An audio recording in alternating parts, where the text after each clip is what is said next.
All right. I'm Wolfman Dave from That Metal Podcast. Yeah, this is Michael from Gates of Ishtar. Really nice to be here. Fuck yeah, dude. Thank you so much for being here and for your time. I really appreciate that. Yeah, no worries. So, as we spoken beforehand, I had asked you, or I was going to ask you, what are some of the music that you've been listening to lately? Or in fact, it doesn't even have to be. It could just be stuff you've been watching, maybe podcasts that you've been listening to. Musical-wise, I have been listening to a lot of the new Judas Priest album. Yes. It has been like since I heard Panic Attack, like the first single they released, it blew me away because I have been on and off listening to Judas Priest for many years, but in the last couple of years I haven't been paying so much attention to the music. But when I heard that song, it was like, oh my God, this could almost be like on the Painkiller era albums, kind of that sound. So it's amazing that he can be like, what is it, 72 years old and still sound like that. You know, he's the best vocalist ever for metal, I think. I agree. I'm wondering if Richie Faulkner had he like reinvigorated the band, because a lot of the riffs from Invincible Shield has an old school feel to it. Yeah. It sounds like they took like the best material that they have lying around, you know, and like, okay, now let's pound this into our sound, you know. Yeah. So it's a really good album for those guys. I'm really happy for them. Me too. It's going to be on a lot of people's best of for this year. Coincidentally, did you hear Firepower, the last album they did previously? Yeah, since I listened to Invisible Shield now, I immediately had to like, okay, what else did I miss? Yeah. So I started to listen to that one as well. And those two albums are really good. And is it Andy Sneap that did the production for them? Yeah. Correct.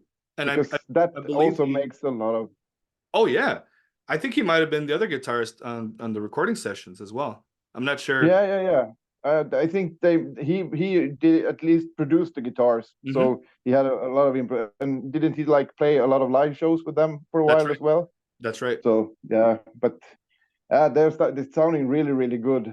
And yeah, I couldn't be more happier actually, because it's so good to listen to something that you're familiar with, but they come up with new music that's really good in the same like vein as they did before. So. Is that something that, or were they a band, let's just say, that initially got you into metal? Yeah, of course. When I heard the Painkiller album, for instance, it was, first of all, the production of that album. It was, I still remember listening to, and I don't think it was Painkiller I heard first. I think it was Touch of Evil that I heard the first track. And I was like, oh my God, this is really heavy. And then I heard the drum intro on Painkiller, and I was like, oh my God, that is so. And my first band that I played with, this was like a rock band, nothing that we did for very many years, but a couple of years. So we played a couple of Judas Priest covers, like we played, what's the song? Oh, Living After Midnight. We played with that band. So it's, they have been around in my listening. I have listened to them for many years. So yeah. And when you were, I guess starting, and before you did Gates of Ishtar, what were some bands maybe that influenced you to hone in on that sound? Gates of Ishtar, it was like a melting pot, because we had one of the guitar players, he was very much into like King Diamond and those kind of like heavy metal sounds, and I was listening to a lot of like Florida death metal. Actually, I listened to Morbid Angel, D-Side, Cannibal Corpse, Immolation, Gorgat. Those were my kind of bands, and of course I had an older brother that listened a lot to Iron Maiden, so I loved also the like melodics from Iron Maiden. Yeah. And I think if you combine those two, like with the heavy metal of like Mötley Crüe, Iron Maiden, Wasp, and compare and use that in parallel with like the Florida death metal sounds, you get something different, you know. And that's probably what everybody's like, yeah, that's the melodic Swedish melodic death metal sound. But I think it has a lot to do with that, anyways, because I Yeah. really like, you know, the dual guitars with Yeah. when they played the leads and melodies together, and that has always been a main influence for me, anyways. That no, I could see that, and I love that you included, let's say Red Hot or I Want to Be Somebody, you know, from Wasp and from Motley Crue. I Yeah, think yeah, that's yeah. really, And those were the tracks we when we started partying when we were younger. That yeah, were the tracks that we were listening to, drinking our beers and having fun. You know, so yeah. it's you should always pay homage to the bands that I agree. you listened up when you grew up. So Yeah. Um, did you ever get into Thin Lizzy also? not that much, you know.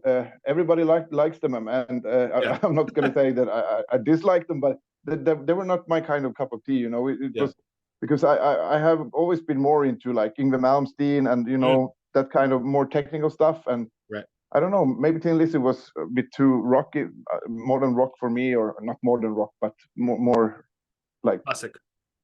yeah. But they have good songs, and Phil Lynott was a really good singer, so, Yeah. and bass player. So yeah, but they were not my kind of like Yeah. first-hand choice anyway. So Yeah. I was gonna show you something. Let's see. I'm not sure if you ever got to see this, but this is my introduction to Gate of Ishtar. okay, and what is that actually? So this is a compilation. This All is right, all right, this was released through Metal Blade, okay, and you had Amon Amarth on here, the Victorious March, all God right, Dethroned, Dark Funeral, The Everdone, Lord Belial, Gates of Ishtar, Defleshed, all right, Midwinter, Mythoton, Enthroned. There was just so many great bands on this compilation, and that was my introduction to you guys. This okay. was Which song Trail of was it? Tears. Trail of Tears. Yeah, Okay, yeah, yeah, I didn't actually know that that one was on there. Okay, that's yeah. cool, really cool. So yeah, and so for years I've had this one since like 99 or something when I bought it in 98. And yeah, that Yeah, was my introduction. So I just that's really cool, man. Like I've just been following you guys since then. Um, yeah. And so then I really like those kind of compilations, you know, because yeah. it's nowadays, of course, it's like, okay, you can just go in Spotify and Mhm. choose like similar bands to this band. But back then, you got one of those like compilation CDs, and usually it was like, oh, it's only like one or two bands you like, and the other Yeah. ones were not your cup of tea. But Yeah. you could discover some really interesting bands just from listening to those compilations back then. Yeah. But Yeah. And people I don't love them. understand it now, because now it's so easy to you know, find new bands, because you just like click on this link, and then you get like 10 similar bands to the one you're listening to. So E- Exactly. And also like you mentioned before, having to look at maybe magazines, um, the bands, whatever t-shirts they're wearing, like, yeah, oh, what band is that? I want to listen to them, you know? So yeah, it was a lot. I think it was a lot more fun experimenting, exploring, and investigating, right? Trying to find yeah, the bands out there. Um, yeah. And I had like a couple of guys from, I had a couple of friends from Canada that I pen palled with, and I sent them like, I recorded on cassette tape a couple of songs, like, okay, you should listen to this and this and this, yeah, and I sent to them, and they will send me back something else. And yeah. it's so, and sometimes you will like, you lose the note where it said which bands that were on the tapes. So sometimes you were Damn, listening, oh fuck, this is really good, and then you couldn't find the name of the who is songs it? until Yeah, many years later. Yeah, so it's, yeah, there was, but it was the charm of that, you know. You had to be like a little music detective yeah. to sort some of the things out. So Mhm.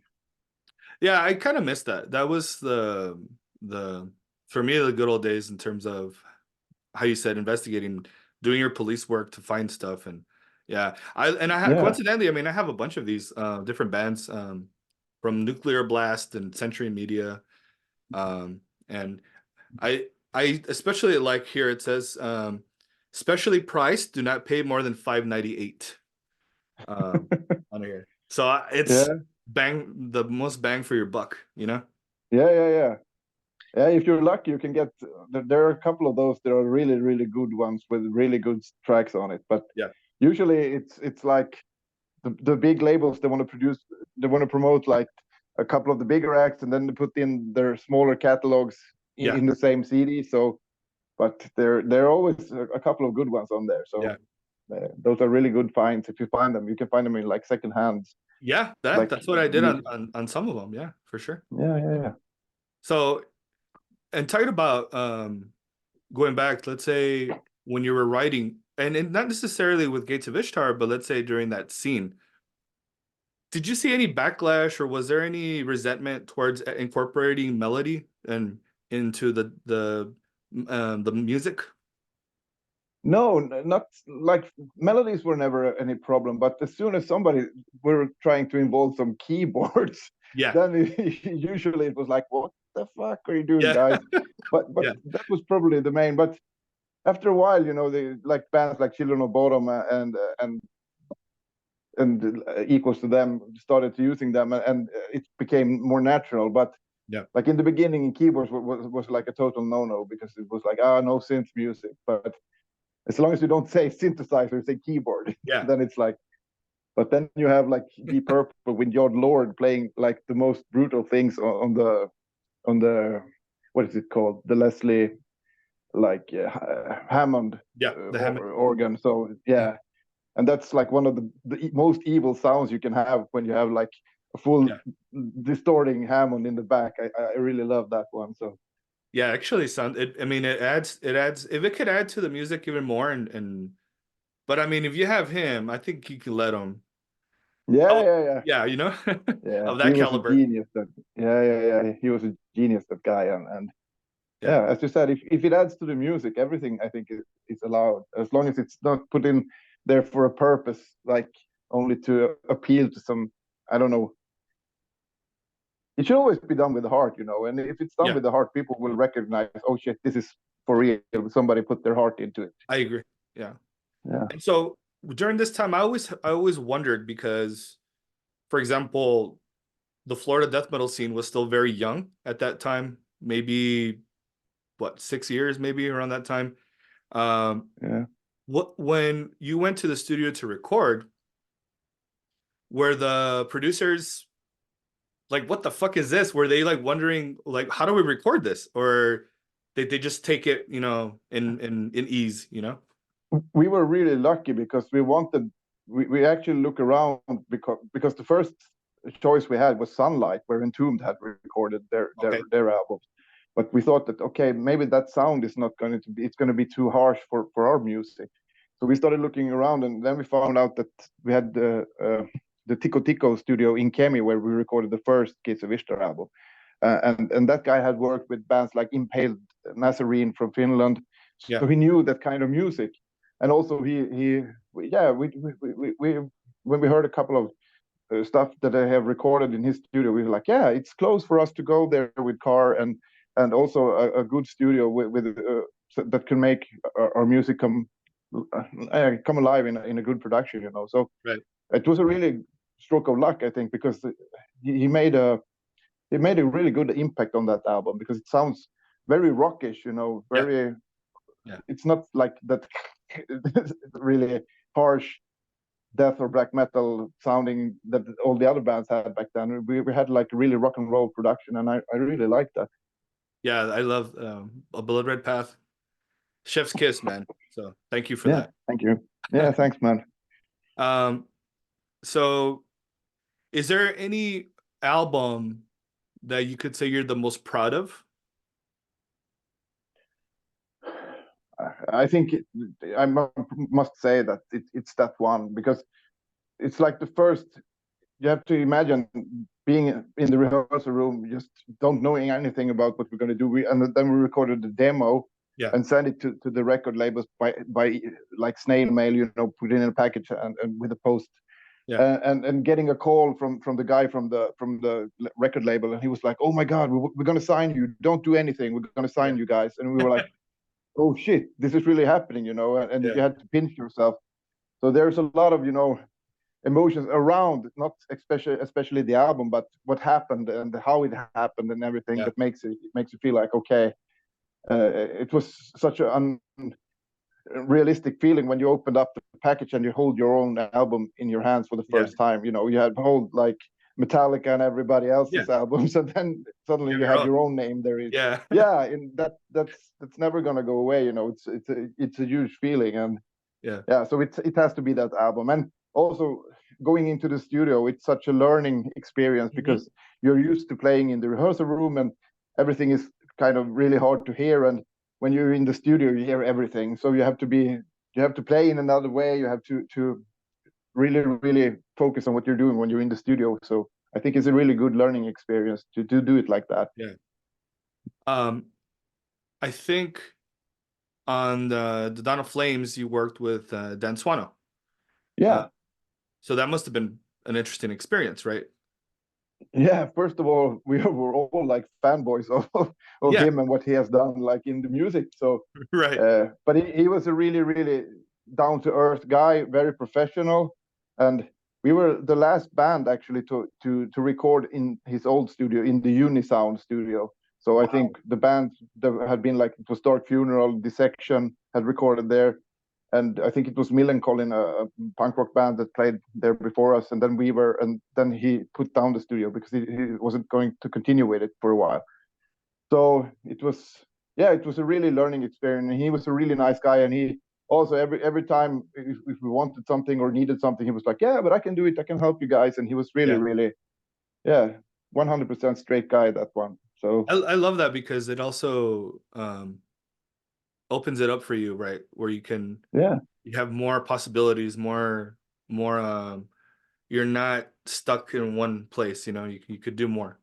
So No, and that was so because we had done the first album, and on the second album, it was like, okay, we can maybe experiment with some stuff. And we had Dan, he's a really good vocalist, but he's also a really good keyboard player. yeah. So it's like, okay, if we have a good keyboard player around, why can we not try to do something? And we did Yeah. the intro for Arrival of Eternity, Emma Payne, and yeah, Yeah. it just fits with the album. It's not like we choose it because it's happened. Like the decision was we were talking over a cup of coffee in like what should we do? Yeah, let's try it, and we tried it and it worked out. Yeah. So Ah, yeah, it was a I love that. stroke of That's luck. fun. Yeah, and that's really I really like it because then something happens to the song that never would happen if we have gone to another studio. That would never have been in the song. It would have been a completely different song. Right. So yeah, Now, everything is for a reason. exactly. No. And that's funny how um how it happened. Just over a cup of coffee, just shooting the shit and just like, hey, let's try that. Yeah, Uh, yeah, yeah. that's cool. Now I guess we're talking about being proud, but how about the opposite? Is there anything that you'd want to change? Or that you think, we could have done something differently? Yeah, but it's always, and that's something that I have always struggled with my whole life. I have too much of, the perfectionist in me that I Mm, always want to, and it's hard because if you want to make something end like be the production, that's what I like going into studio when you have like, okay, we have 3 weeks in the studio and then we are done. Then yeah, you have a deadline and you have to work according to that. But if you're doing it at home and you sit by the computer and you can record the guitars forever and you can do the vocals forever and you can do the mixing forever, that's not a good way for me to work. So uh, yeah, I miss that we are not doing that. That's what we are actually with Gates of Ishtar now. We have new music on the way actually nice. because we have started since we did the show and we felt like okay, the feeling is still there. It's not like only like yeah business, but it's like on the personal level. When we Yeah, started jamming instantly, it was like oh my god, it feels like we were back in the 90s again. yeah, You can close your eyes and you're back in the old rehearsal room. So then me and Andreas started trying out some riffs together, and it was like, okay, we still got it. yeah, Feeling is there and the sound is there. So we are actually now writing music without any like deadline or anything, but we have started writing music, and our ambition is to do a new album. yeah, And this time, I hope we will go into the studio and have like those 3 weeks or 4 weeks. yeah, So we go in and do it and not overdo it because it doesn't get any better. It's only yeah, because you're sitting there and checking the tracks, and it's like chasing. We used to joke about that, chasing the Moby Dick. Like, is yeah, it yeah, the Moby Dick snare or Moby Dick bass drum or Moby the guitar solo. It's something that we will never find, you know, but we will Yeah. keep chasing for it. So it's better to have and also have a producer that says, okay, you're done, guys, and Yeah. you can hands off and leave it there, you know. Yeah. And usually when that's one of the things when I listen to stuff, I usually like the demos I have at home better than the final product on the album, because it's much rawer and much more feeling into it when you Yeah. don't over, because when you Yeah. overdo everything, you kill it because it gets too static, you know. You have to have the groove and the feeling. Yeah. When it's So too that's, polished. yeah, too polished. And that's what I dislike about a lot of the new productions that's coming right now. Everything sounds, oh, it sounds immaculate, but where's the feeling in it? Yeah. And that's something I miss, because if you listen to, like, yeah, old Black Sabbath, they go in and they play like a whole band in front of like two microphones, Yeah. and they get the groove and they get everything, like you can almost hear the walls in the room Yeah. in the breaks, you know. And that's something to achieve. I think that's capturing a moment that you will never capture in a computer, you know, when you sit and over cut everything and Yeah. quantize, and that's killing the vibe, you know. It's Yeah. impressive that something everybody's playing, but there were bands playing like that before you can do it in a computer, you know. There were a lot of like Immolation and those kind of bands, and Cynic and Death, and oof, it's amazing music, and it's not edited to sound Right. like that. It's people doing it. So Yeah. yeah, Yeah. The more organic the feeling is, the better. And I agree with you. Yeah. yeah, Once it sounds too clicky and too polished, then it's just not as fun anymore. no, and even like Meshuggah, that's a really Mm. tight, like rhythmical band. They still have the groove, you know, Hmm. that makes, if you watch them live, it's like, fuck, this is still grooving, you know, Yeah. even though it's like ones and zeros every time, but it's still grooving. Yeah.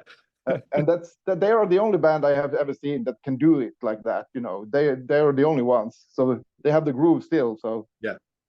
Yeah. I'll give it to them. They do have that. That's undeniable with yeah. that's funny. Um, Now, talking about Meshuggah, but is there anything that any albums or songs that you wish that you're like, fuck, I should have wrote that, or I could have wrote that, or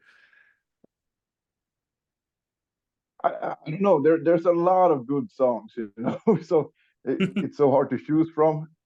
But I don't know. We were talking about Judas Priest, like Painkiller. That song yeah, is like, even like when you hear the drums, it's such an idea for the song when the drum starts in the beginning. yeah, It's like instantly. yeah. But you have like Blinded by Fear by At the Gates. It's Oh yeah, also like, it's like, I don't know. It's there like Raining Blood, if you're gonna have that yeah. context, you know, Comparison, yeah. comparing it to, yeah. Um, So yeah. There's I think those moments where they capture lightning in the bottle. Uh, yeah, but you know, with Painkiller, everything is amazing on it. The vocals, the guitar tone, the guitars, the drums, everything, the bass.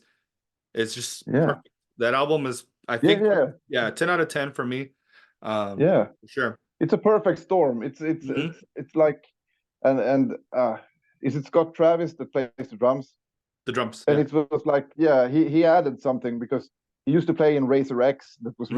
really technical band. So when he came in with his input on, yeah, everything is so tight and everything is like really groovy and driving. So yeah, yeah, Did it's you hear amazing. the Death cover Painkiller? Yeah. But was that by Death, or was it like he had another band? What was that called? Um, Uh, Control Denied? yeah. No, he did. It was on the Son of Perseverance, the one back here. Oh, okay. Yeah. It was, Yeah. okay. Yeah. But they they nailed it with that one as Yeah, well. that was a great fucking cover. Um, Yeah. you know, they actually And that, also covered Kiss, um, okay, I didn't know that. God of Thunder. Yeah, it's really good, man. Yeah, I can understand it. They were out of this world, you know. Individual thought patterns and Symbolic are like, Yeah. those two albums are, and of course I really like Human as well. But yeah, the riffs are amazing, and the leads are amazing, and his voice is really fitting for the music. But he has Yeah. a really characteristic voice, you know. So Yeah. Yeah. Yeah, it fits. Yeah, I think they were a very unique band, and I know a lot of people shit on their sound, how they changed from album to album.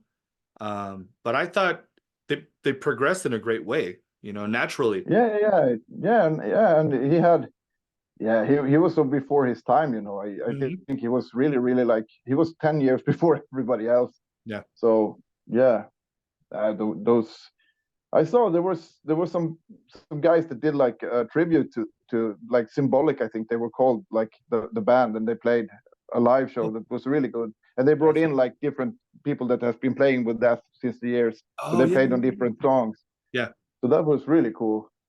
yeah, yeah. Right now, I Yeah. think there's it's called Death to Wall, I think. Um, Okay. Yeah. yeah, ex-members and stuff like that. I think it's great to keep the memory going. Yeah. Yeah. Yeah.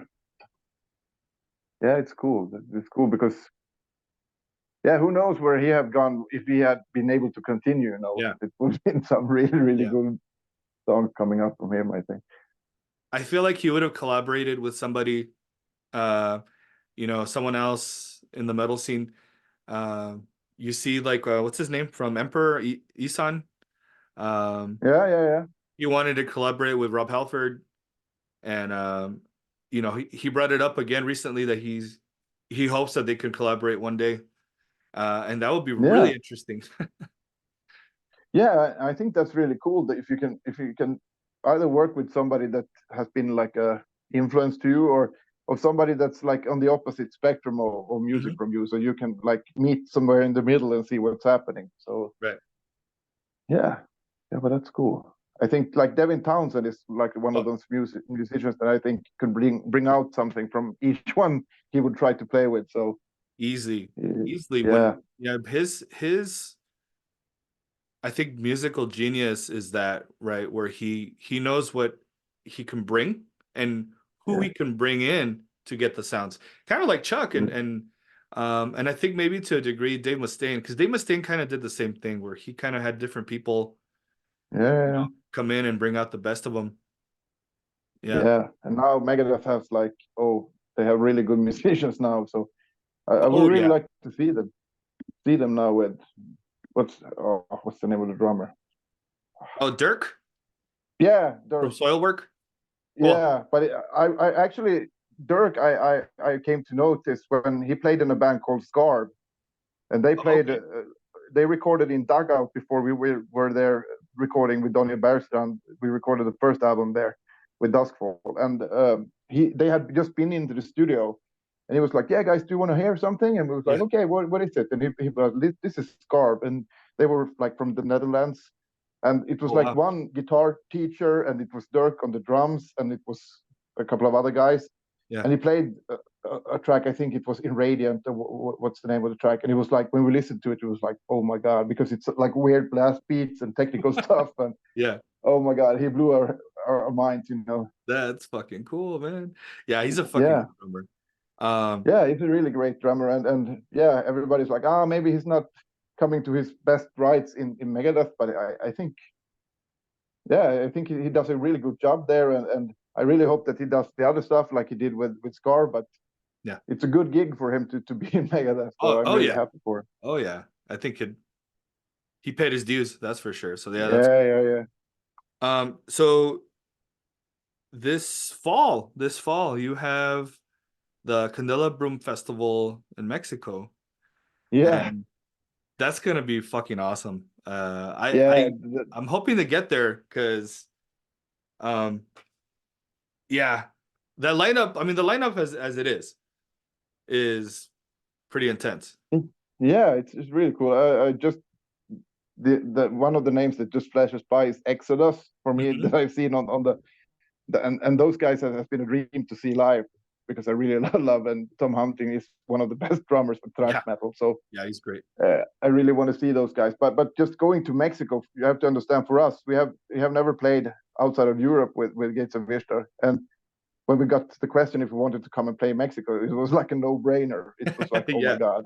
yeah, So just because we've heard from many bands like Dark Funeral that has been to Mexico, it's like when you go over there, it's like it's hectic, you know. It's people yeah, are the Mexican fans, they are fans. It's yeah, nothing yeah. like, yeah. That's they something to live be for that excited shit. about. So yeah, so it's going to be really cool to meet the people and play live in Mexico and also see a lot of good bands there. So Yeah.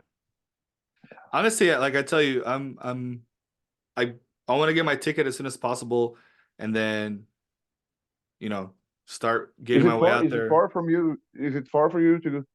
Um, I live in El Paso, Texas, so we're like Yeah, we border with Mexico. yeah. Um, I think a flight maybe 5 hours, maybe 4 hours flying. Okay. It's not too bad. No, Um, it's yeah, yeah, but we tried to check when we heard that we were playing in Mexico. Yeah, I wonder how far it is like to the beach or whatever. But Mexico is a huge country, yeah, and that's like it's like almost in the middle. If I yeah, don't, yeah, right in the middle. Yeah. so yeah, so it's not just like taking a car to the coast for one day. It's No, gonna be like you need a couple of so. days. Yeah. So, but it's really good and it's gonna be awesome. And just eating Mexican food and Oh everything, yeah, it's dude. like yeah, You're gonna yeah, be it's gonna be. you're gonna be all right, man. Yeah, yeah. I really hope so because I have been to the States. I've been to Florida, Yeah, but I never been to like Mexico or yeah anywhere close yeah, to that. So it's gonna be really awesome. yeah. All right, we got like 5 more minutes, a few more minutes, but yeah, that's cool, man. I'm actually very excited, and I want to see Hell Ripper. You know, those guys are, I mean, incredible, dude. Um, so good, dude. Yeah, I don't even know if I ever heard those guys actually. So Yeah, I have to check if you them out. can, yeah, check them out. They're like a, it's actually really is one guy who does everything, All right. but it's a mix of like old thrash, old Slayer with a little bit of black metal, splashed in. Okay. But he's a young kid. I mean, he's like 24, 25, All and right. he's amazing musician. He has a very good like understanding of how to write leads and different riffs and how to make the backing riff, Matt. Really good. All So right. yeah, they're gonna be on the tour. Hopefully, you'll. I'm Yeah. pretty Yeah. sure you'll see Okay. them. Yeah, but great. I have to check them out.